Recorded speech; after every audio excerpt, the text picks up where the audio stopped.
Olá pessoal, aqui é o professor Denilson Barbosa e hoje nós vamos falar sobre algumas dicas práticas para a sua preparação para a prova de proficiência em inglês. Tá? Bom, a primeira delas, eu gostaria de começar com algo que você não deve fazer, se você está aí prestes a fazer uma prova de proficiência de mestrado e doutorado. Tá?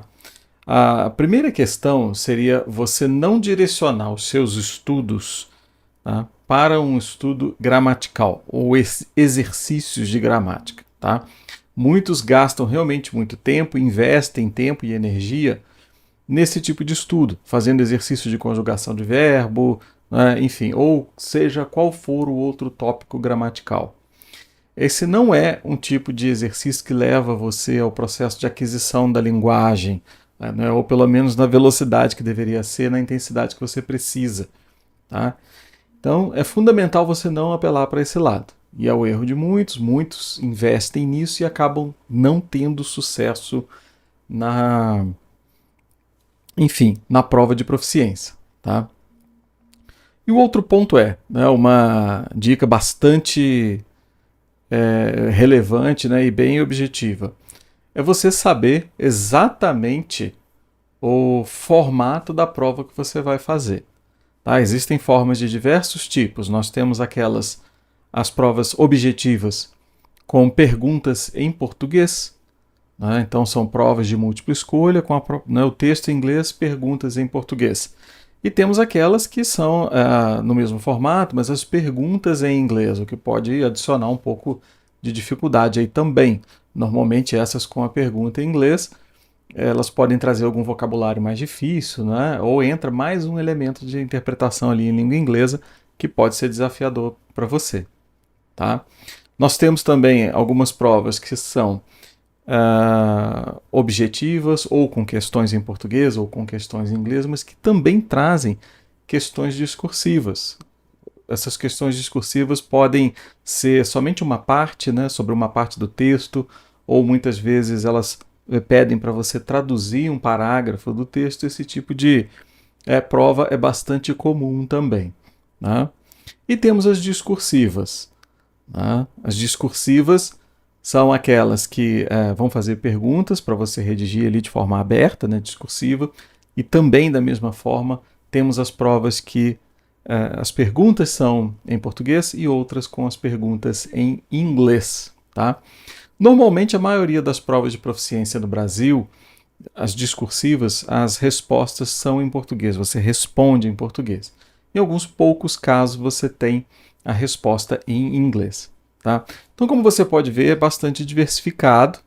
É importantíssimo você entender exatamente qual formato você vai fazer, tá? Para que você possa dar foco exatamente naquela habilidade. Tá? Bom, aí nós entramos num terceiro aspecto, que é a minha terceira dica. Qual a estratégia correta, então, que deve ser abordada? Tá?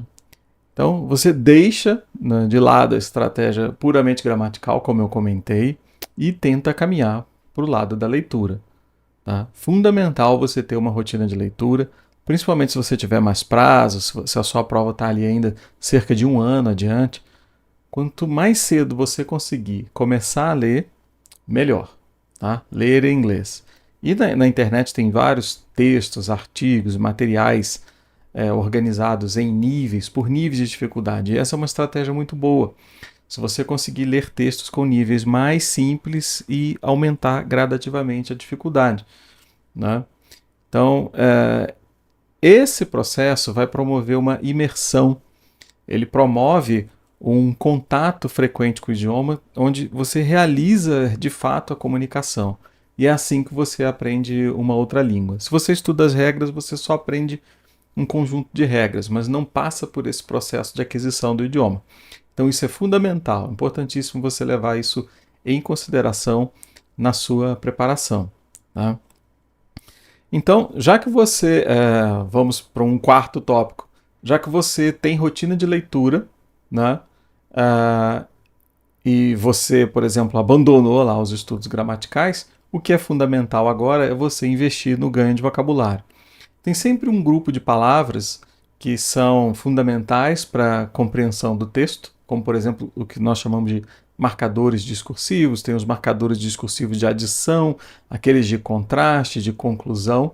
É fundamental você conhecê-los, e também as palavras típicas da área. Daí a importância de você conhecer a sua prova também, porque aí você direciona a sua leitura para os textos daquela área, tá?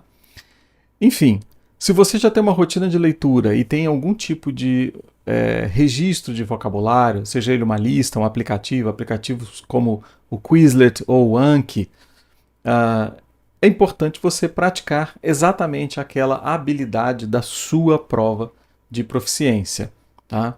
Então, você pode certamente tentar encontrar modelos, encontrar formatos ali que são parecidos, né, e resolver a prova. Tá? Mesmo que você não tenha um feedback, não possa ter um professor para corrigir ou um professor para analisar a prova para você, é importante você passar pelo trabalho de responder a questão, né? Desenvolver ali o seu próprio caminho, ter contato, passar por aquele desafio antes de se deparar com ele pela primeira vez lá na prova. Tá? Bom, e por fim, né, se você já tem um processo de leitura, né, de ganho de vocabulário, né, você conhece a prova, pratica a prova, eu vou retomar a questão da gramática. Você deve estudar, fazer os exercícios ou abandoná-la completamente. Você até pode ter uma gramática para fazer uma consulta, né, de certas estruturas que você encontra ao longo dessas leituras, ao longo desses estudos. É mais importante você investir esse tempo na leitura, no ganho de vocabulário, na execução de tarefas, né, dentro do formato da prova, do que fazendo exercícios gramaticais. Então, por fim, você deixa os exercícios gramaticais, né, deixa ele de lado, mas utiliza a gramática como uma consulta para você verificar regras e relembrar regras. E você pode até fazer isso enquanto lê.